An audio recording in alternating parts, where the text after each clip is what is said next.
Chris, why are you special? I'm not special. I'm Herb Thompson, a Green Beret and resolutionist. And I'm Corrie Thompson, Herb's less hairy half and branding expert. Our guests come from various backgrounds, but one thing is true. They are special. I had a feeling you would say that. I also know our audience will think you're special. I mean, you're a clinical psychologist. You are a professor, author of Operator Syndrome, just a champion for warriors in SOF and beyond, a speaker with us at Liberty Speaks, and much more. So, and you're my big light bulb. I think you got to explain big light bulb because now I'm like, what is that? Because when I heard you speak and talk about Operator Syndrome, it was enlightening, and it was the completion in totality of what I had been trying to understand and looking for that I had not yet come across. Take it back. How'd you get down this road to be, into psychology? I mean, where did that all start? My father was a Vietnam veteran, and he was a physician in the Air Force, not a combatant. And when he was in Vietnam, I think I was about 4 years old when he was deployed. As I got a little older, we got into the 1970s. That was probably about 1968, I'm going to say. In the 1970s, as I was getting older, I had an awareness of the war. It was on the TV every night. We lived in Columbia, Missouri, college town, and my father, probably trying to work off some karma, I'm not sure, got very involved in the Vietnamese group there. They were a tight-knit community, and so he was involved with them. He was helping, he basically volunteered to help tutor and mentor a guy named, we called Mr. Long, I guess that was his name, Mr. Long, who was working on a PhD, and my father was helping him with the writing of it, the English part of it. And Mr. Long, in return, babysat for my parents. So Mr. Long was our favorite babysitter.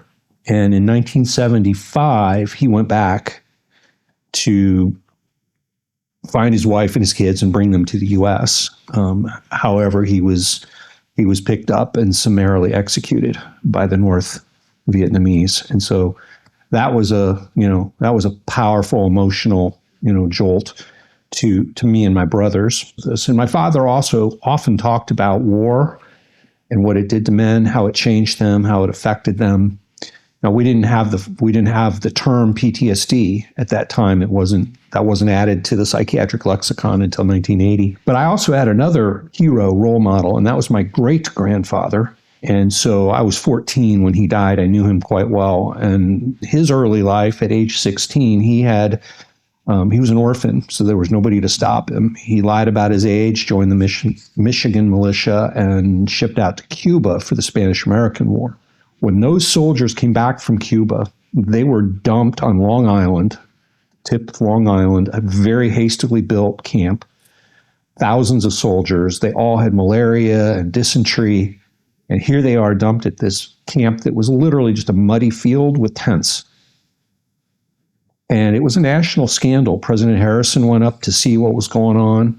I don't know how big of a movement it was, but there was at least one person, probably many, a woman, Mrs. Jack R. Bean, that was her name, took her, she was a wealthy woman living in New York City. She took her butler and her horse-drawn carriage and went up there to this camp, and she took my great-grandfather, who was a 16-year-old kid. So he's really, in our view of today, he's a child. Wow. Although he was already an experienced combatant by that time. She took him and 5 or 6 other guys and took them home. And she nursed them back to health in her home for 4 to 6 weeks. At significant risk to herself and her family because, with these, they were all sick. And then she gave them fare. She gave them cash and money to get train tickets home. I got goosebumps. Look. Yeah, I do too, actually. And I've told this story many times. My great-grandfather talked about her and credited her with saving his life. And so what I grew up with, by the time I was starting college and beyond, was an understanding that war affects people powerfully in their psyche. And I didn't have a clear idea of what that was. And I had an idea, a belief that soldiers returning home from overseas needed more than just what the government gave them. They needed a welcome reception, and the civilians in America, we owe them a debt to help them return and welcome them and help them get reestablished in a sense of belonging. I started graduate school in clinical psychology in 1987, and that was my goal. That was my why. I wanted to work with veterans. I did my dissertation with Vietnam veterans. I spent 16 years working at the VA, if we include my last year of training, so that would have been 1991 to 2006. And so I got the chance to work with veterans from World War II, Korea. Most of our patients were Vietnam veterans. The first Persian Gulf War had just happened, so we had a few of those soldiers trickling in. So VAs are almost always affiliated with medical schools. So I had a faculty appointment at the Medical University of South Carolina. And after 7 years as a full-time clinician therapist, I applied for and received federal research, a large federal research grant. And that kind of changed the trajectory of what I was doing. I left in 2006, kind of thinking my work with veterans was maybe over, but I was able to. Really? I continued to work as a consultant on several projects. Little did you know you were just getting started. Little did I know. I mean, it's true. I really thought I was kind of burned out from the VA. I loved my work, but it just it wasn't as rewarding anymore. And so we moved to the University of Hawaii for a job. Was here for a couple of years, and then Baylor College of Medicine in Houston recruited me to come be the director of research programs at Menninger Clinic, an affiliated hospital. How do you do that commute? I mean, other than, I guess, a long plane flight. A long plane flight, yep. So 3 weeks in Hawaii, 1 week in Houston. That was my cadence. And then when Menninger kind of shut down their research programs, the University of Texas recruited me right away. They had money. They needed to start legislative money to start a center for veterans treatment and research. But I also specified I'd only do it for 2 years. And in the process, I would hire a replacement, which I was able to do. Hired actually a good friend and colleague I'd known for over 20 years. So that program is still thriving and doing really well. So I'm in Houston once a month for about a week. And I met some guys who were former special operators.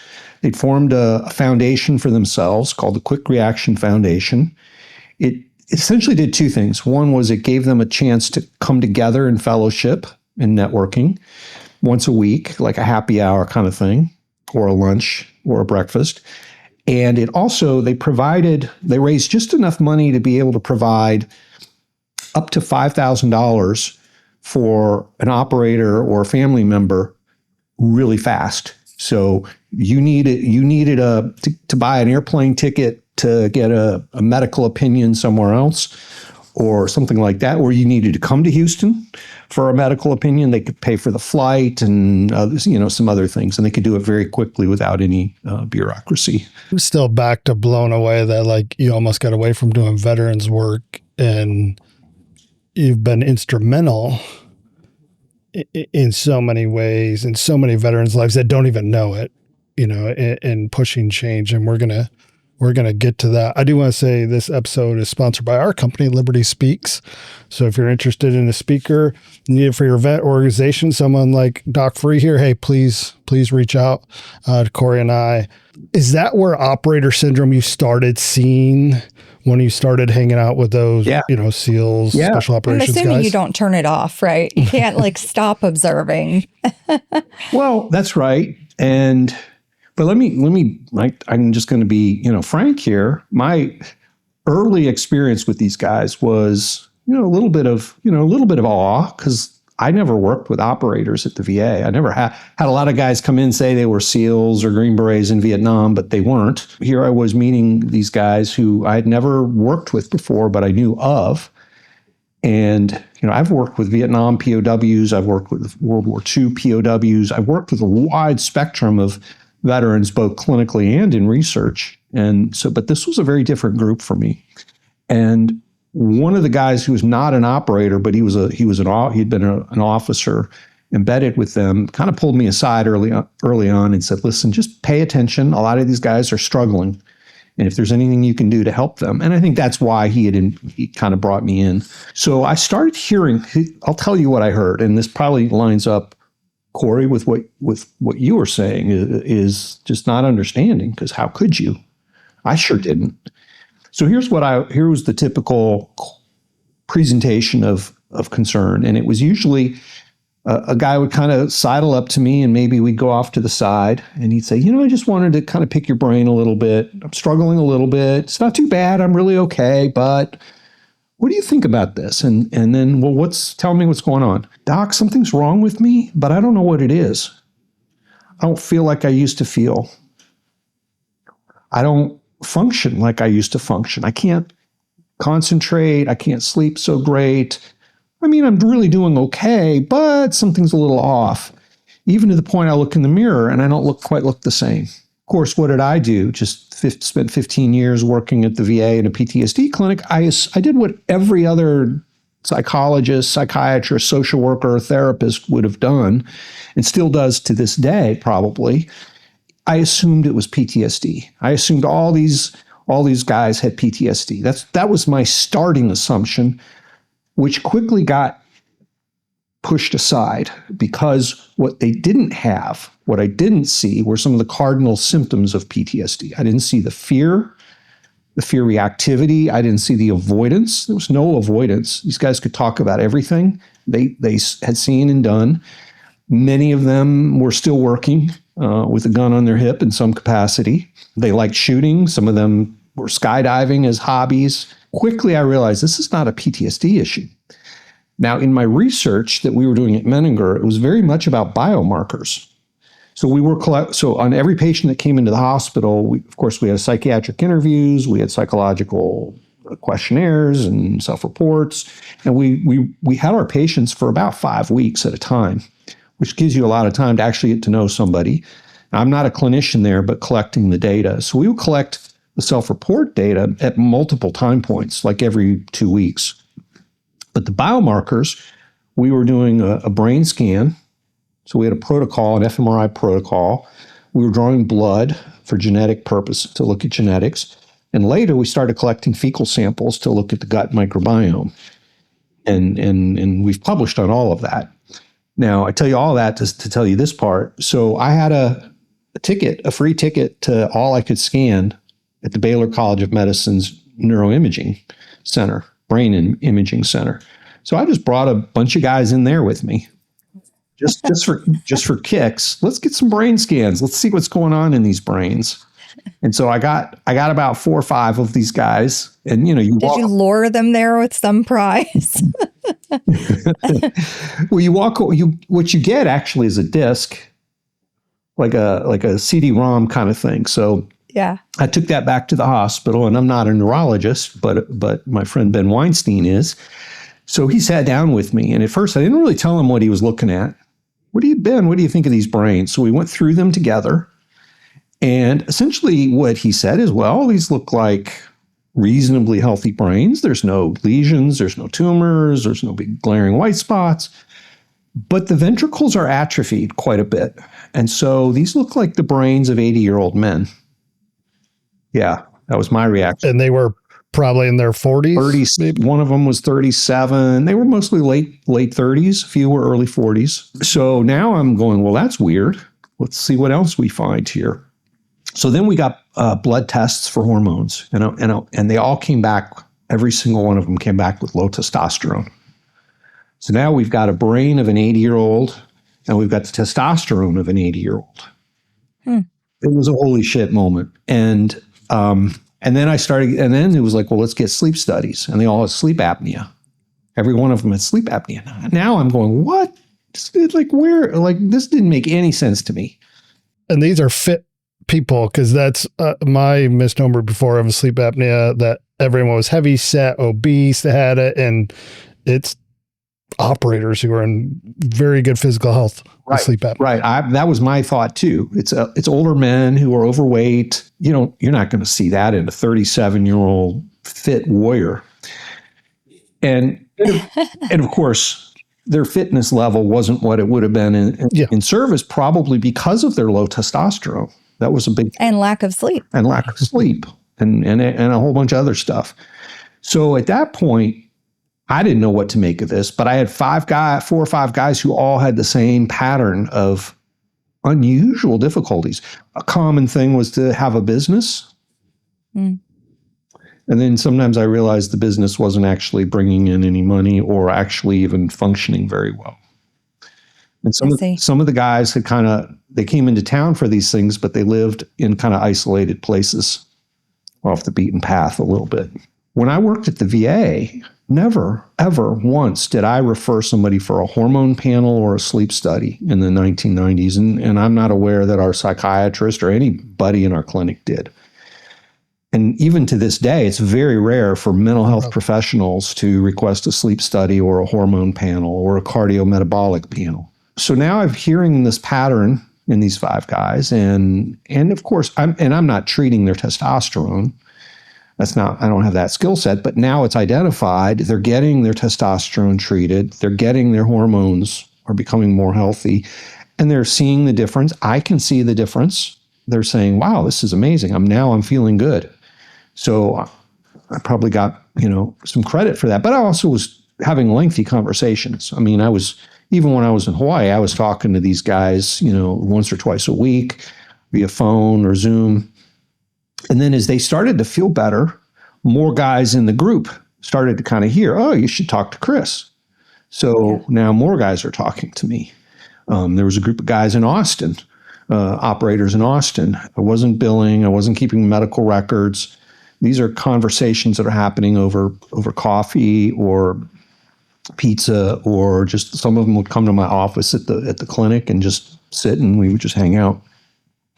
So as they started to get better, and feel better. And it wasn't just the testosterone; it was other things. So I'm functioning. Let's call it more like a coach by this time. And as they got better, more guys started coming to talk to me. And then I started, I hit a point where I started writing down things I was learning. Like, wow, these guys. And another thing was repetitive blast exposures. I didn't know anything about repetitive blast exposures then. Nobody did. There was really almost no research. So as I'm learning things, I'm writing it down, I'm putting it into a document, partly for myself, but also every time I met somebody new, I would give it to them. Hey, read this. There's some information in here that may relate to you, and we can it gives us something to talk about. I met a group of psychologists out at Dam Neck and in the East Coast, where the SEALs are, and then they invited me to come out at some point. So I went out and met with them on, and saw what they were doing and kind of met the whole team out there. And then they started, I'll be careful what I say here, but I started getting referrals from military mental health workers with them saying, we don't think this guy will talk to us, but we think he'll talk to somebody else. Maybe you can reach him. You have a bad day. I mean, you could get fired any day. One mistake and you're gone. Yeah, I mean, I kicked a guy off my team and he had some problems, but a lot of it was live fire and just didn't perform. See, you're going to cost people lives. So it's not even the command, but that stigma definitely is I'm sure it's still present to some extent just because of that culture of I will tune everything out to accomplish the mission. So it's just, it's interesting. I probably worked individually with about 600 people who are operators or operator adjacents. I did extensive evaluations and coaching with probably about 50 different Iraqi and Afghani interpreters who embedded with us, many of whom were still overseas. The 2 months prior to when we pulled out of Afghanistan, I'd been working with 4 Afghanis, and he'd even kind of met their families via Zoom. Some of my work has been with private defense contractors. So within 6 months, I probably had probably done evaluations and coaching with 4 or 5 guys that had been on the inside of the perimeter of the airport on those days when we left. So I feel like I don't want to call it a 360 view, but I got a lot of different perspectives. And they all lined up really, really easily with guys, including two former SEALs who were working as contractors, described a firefight at the end of the airfield there. So they were in a gunfight with the Taliban coming in. And then as those planes are taking off, and remember the young people, the Afghanis that were rushing onto the airfield and grabbing the wheels falling off. Yeah. Their bodies were landing right right around the position where we had contractors in a gunfight. And they were just like, holy moly, nobody had ever seen anything like that. The Abbey Gate explosion that killed 13 Marines. Yeah. Everybody talked about that. One thing they did at the ramp ceremony that day was they wouldn't let the State Department guys in. So it was Marines, it was contractors, it was soldiers, but they wouldn't let the State Department guys anywhere near to that because they put a lot of the blame on them. And that's what the Afghanis I was working with prior to the pullout were saying to me. They were like, listen, your State Department is denying that the Taliban are here, but they are here. One guy took me over to a window and turned his phone around to show me, and he's like, that is a Taliban checkpoint 2 blocks from my home. They're right there. Yeah. Why does your State Department not recognize and see them? What is operator syndrome? Because I think it's going to tie back to what you were just talking about. Yeah. How does a normal person like myself who doesn't have a PhD understand it? Well, it's a constellation of interrelated injuries.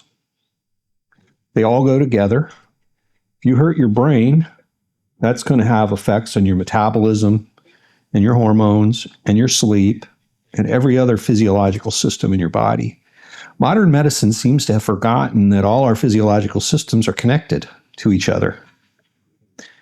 And so the perspective of operator syndrome is to think about the ways in which the injuries and the impairments are all interrelated and influencing each other. The driving causative factor here is what we're calling allostatic load, which is a cumulative issue. So the longer you serve, especially if you don't get healing and breaks and appropriate recovery, these things accumulate. So what is allostatic load? Allostatic load is a hypothetical construct that takes into account all the burden on your body. It's everything. It's the sleep deprivation. It's the running and rucking and the physicality of the work. I mean, think about a deployment. You eat when you can. There may be times where you don't have time. You may have a 1 or 2 day or more mission where it's go. Maybe you have time to eat something quick on the fly, but you may not have time to eat real meals. And you have, depending on where you're at, you might be at a very austere forward operating base where your only food is MREs and bottled water. Maybe the occasional goat that may be wandering by. And so that's going to, ultra processed, talk about ultra processed food, that's going to jack up your gastrointestinal system and your gut microbiome. This is inevitable. This is not a weakness. This is not a sign of weakness. This is just the law of physics. Get yourself a nice red Ferrari and put it up on blocks and keep that engine in redlined for a year, in 5 years, in 10 years, and don't bother changing the oil. Maybe rotate the tires if once in a while if a tire pops. But I think there are some things we could do, including tracking hormones over the course of a career, including doing some things to normalize from an SOP perspective that sleep is not optional. I've been out in the field. I've done a little training, been part of some training exercises with teams. So I've seen what they do, and I have a little tiny flavor of what that feels like and means. And I think most psychologists, most medical professionals have no clue, no understanding. And I don't think they understand the difference between what a conventional soldier in a combat arms experiences compared to a conventional soldier who's not in the combat arms. I mean, there's a difference there that we don't recognize or talk about enough. Certainly from the VA perspective, there's nothing, they don't make any effort to provide services based on, the kinds of experiences that soldiers would have had normally in the course of their MOS work, their occupational specialty work. From medicine's perspective, we owe it to every single patient to give them the treatment that they need, not a boilerplate. Everybody who served in war, we hit the red easy button of PTSD and then we're done. And that seems to be what happens all too often. And not just for soldiers and veterans, but also for first responders. Like, how much emphasis do you think needs to be considered on the policy side? Because sometimes what happens when you get further removed, like down to the VA, is you get the results of the policy. And these are the things that are specified that will be treated and the way they'll be treated. So I guess my question is, how much do you think policy impacts that outcome? A lot. And in healthcare across the board today, it's not just VA. Doctors are part of a corporate business model. They have 6 minutes per patient on average in primary care. We heard this from the doc at USASOC. He was a colonel, and he talked about this in the meeting that day. If we just said operator syndrome, as you're looking at it, it's a whole list of stuff that may be going on. And that's part of my point with operator syndrome is that we have to consider it and treat it all together simultaneously. But modern medicine rarely works that way. What I often tell folks is take the operator syndrome medical paper in with you, print it off, go through it with a highlighter, take it in with you to your appointment and show it to your doctor, educate them. And then your one complaint is operator syndrome. I think of operator syndrome as a framework.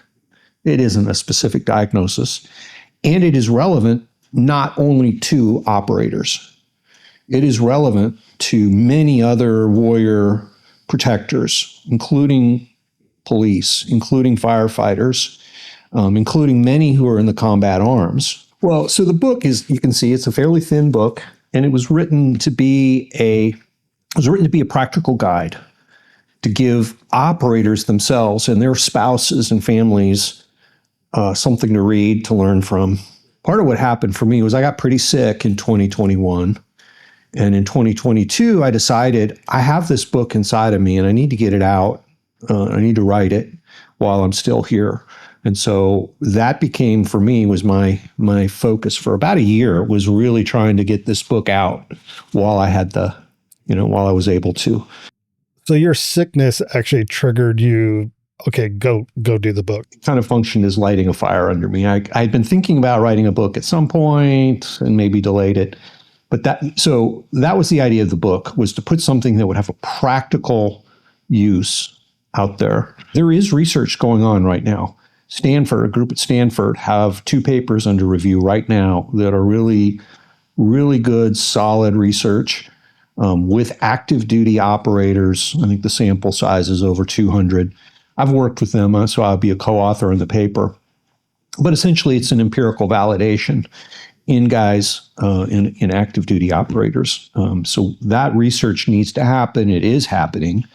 And of course, there's research happening all over the world on all kinds of things related to traumatic brain injuries and chronic pain, et cetera. Yeah, less than 2 weeks ago, a woman reached out to me. She is a Ukrainian woman who lived, born and raised in Ukraine, first 20 years of her life, relocated to the U.S. 25 years ago. She's now, sounds like she's a successful entrepreneur, business person. And she started an aid foundation for Ukrainian soldiers and their families and veterans. And she reached out to me and she said, I just finished reading your operator syndrome book.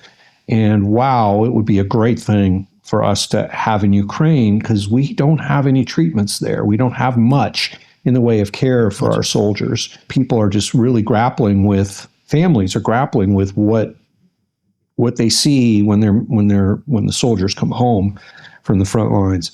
And she also shared that she was born and raised in the Soviet Union, and what she saw and knew of soldiers post World War II what she saw in Russian soldiers coming back from Afghanistan in the 1980s. She talked about how really everybody managed these difficulties with vodka's treatment. So she reached out to me, and we're talking about doing a Ukrainian translation and publishing the book in Ukraine. Just like we're physiological units, we're also social units. So everything that an operator is struggling with internally is going to have a bleed over effect on family, marriage, and parenting. And, and we haven't even gotten to talking about the existential issues, the transition issues. A lot of guys get lonely and kind of go off and disappear into a space of despair.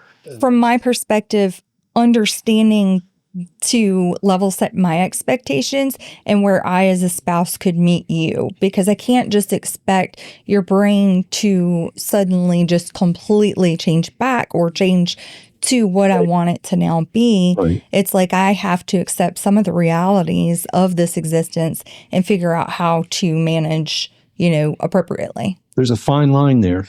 We don't want to allow, traumatic brain injury to be an excuse to behave badly in a relationship. Sure.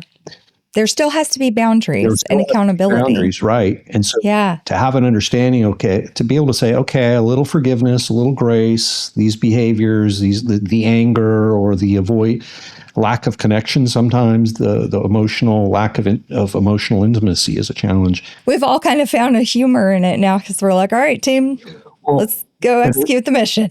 As a spouse, and I'm actually thinking, and by the way, for your audience, to know, both Herb and Corrie contributed to the operator syndrome book. You're both in there with quote, and that's part of what I wanted to do with the book, was not just my voice, but the voice of many operators and spouses. And I think one of the things that you talked about in the quote that I have from you was, which I see all the time, is the husband, the retired operator, or maybe the current operator. Everything is mission. And every mission is life or death. And every detail on that mission is critical. And that makes sense if you're going over to a dangerous spot. Most of the opposition comes in the form of ignoring and dismissing. Closed door meeting in DC that included neurologists and psychiatrists, but also military folks. I did give a short presentation. I was asked to present. And then there was a Q&A afterwards, and the first question came from a retired admiral who stood up and raged at me. He raged at me that my ideas don't make any sense. They're outside of modern medicine. And he basically said, look around the room, all the scientists in the room, they're not taking your perspective here. And so he basically told me, you're not a real scientist. You haven't followed the real scientific method. And he was angry. He was very angry. It was rage. His fists were clenched. His face was red. He was sweating. He was tense. And so not only am I not a scientist, I never served in the military, so what do I know? But mostly he said my ideas are dangerous. They're going to hurt national security. They're going to hurt recruitment. And who do I think I am? And I should leave it up to those guys. I don't hear that a lot, but I think that's there a lot. I was invited to present at Soft Week 2 years ago as part of a panel, and I did that. The panel moderator was pretty hostile and pretty dismissive. Why do you think that is, Chris? What do you think? I mean, just, I'm asking you to speculate, but why do you think some people are opposed to this? Well, it is outside of the mainstream thinking. It is a contrarian perspective. So it's a disruptive idea. I'm disrupting the people in the VA and the DoD who are PTSD experts, who have spent their entire career studying and treating PTSD. And I think part of the problem is, when you asked about friends, so I've worked with probably over 600 operators. I work with a good handful of foundations. So I think I am a little bit of a unicorn in the sense that I have both the clinical and the scientific experience, but I also actually know operators and I know veterans. I've been to the Middle East. I've lived and traveled and worked with guys in the U.S. And like, if I go to DC, for example, there's a handful of guys I could stay at their house. I go to San Diego, there's a handful of people I'll stay with. So I've got like little families, adoptive families all over the country. And I think the problem is, talk to somebody who has a high position in the VA as a decision maker, as a researcher. Ask them, how many veterans do you even know? And I bet it's not very many. Everywhere I present, everywhere, and it might be a fire chief conference in Wisconsin last year. It might be presenting to the DEA in San Diego last year. It might be 19th Group. It's the EOD. Everywhere I go, everywhere I present, people come up to me afterwards and say, how did you read my mind? How do you know so much about me and my life? I get that everywhere. I did a 3-hour presentation up in Canada last year. And afterwards they had donuts and coffee and people just kind of hung around. And it wasn't like in the US where that would be a 20-minute mingle thing. People hung around for hours. And so I hung around for hours. And after about 2 hours of just kind of mingling and having conversations, I realized there was one guy who I kept seeing out of the corner of my eye. He wasn't really joining the conversation. He was kind of floating around the edge of the room, looking at the things on the wall. And he waited till everybody else had left to approach me, or maybe I even approached him because it was clear he was waiting for a time. And we sat down and we ended up talking for an hour. And he's this just almost scary looking, one of the toughest looking guys I've ever known, I've ever met. And he told me he was 50. He had just retired a few years ago. He had never heard of operator syndrome. And I had just changed his life, or his life had just changed with what he was hearing. And we spent an hour, maybe an hour talking. And afterwards, he was crying. He was not crying, but tears in his eyes, gave me the biggest hug. Like you would have thought I had just handed him a check from the lottery or something. He said he wasn't even to come to the event. Some of his friends said he should. He didn't know what it was about. Why would he be there? He wasn't expecting anything. And I get that kind of response all the time. The framework really resonates. If I said to you, Herb, put your hand on this tree stump, and I've got a great big hammer, and I'm just going to whack away at your hand for several minutes. And afterwards, your hand is a bloody, mangled mess. We're not going to call you weak for that. Yeah. We're not going to say you failed in some way. We're going to say that's the normal consequence of having your hand hammered by a heavy hammer. And that's how I view operator syndrome. It's the natural consequence of a career, of this type of career. I do want to come back to you. You talked about your health. Are you doing okay? I have a chronic health problem that may take me someday. Right now, it's managed. I've accommodated to it. I have to, it's something that I've had to accommodate. What I don't have is the number of hours I used to have. So fatigue is probably my primary challenge. But I haven't pulled away from any of my activities. I just don't have as many hours. So I'm still teaching at the university. I'm still traveling and presenting and consulting.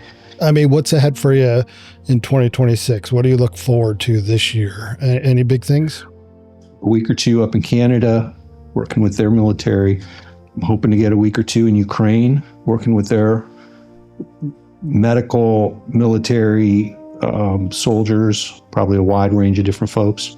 Might get over to Israel to do some work over there. I'm not planning to write any more books. I want to see if we can get the operator syndrome book translated and published in Ukraine, and if that works well, maybe some other countries. Any talk you could give, who would be the audience and what would be the topic? Well, I give a lot of talks on operator syndrome to military communities and now police and firefighter communities. I actually do just a tiny, like any given time, I might have one or two clients who are not soldiers that I get paid for. I could give talks on human performance and fitness that have nothing to do with operators per se, but could be relevant for high performers in other areas. And that would be discussion about brain health, not from a brain injury perspective, but how to take better care of your brain, sleep, hormonal health, cardiometabolic health, and those sorts of things. What do you value most in life? My family, my country, my faith, and the meaning and purpose I get out of my work. And in no particular order there, but I think one thing Americans I think one thing that's slipping away from us, and I definitely see this in my undergraduate students, is the understanding that we are supposed to serve others, including our families, but also our communities, and that mission and purpose in life, whatever it is critically important for the well-being of each of us. I think we're that's slipping away. Subscribe, like, and comment, and don't forget to set those notifications.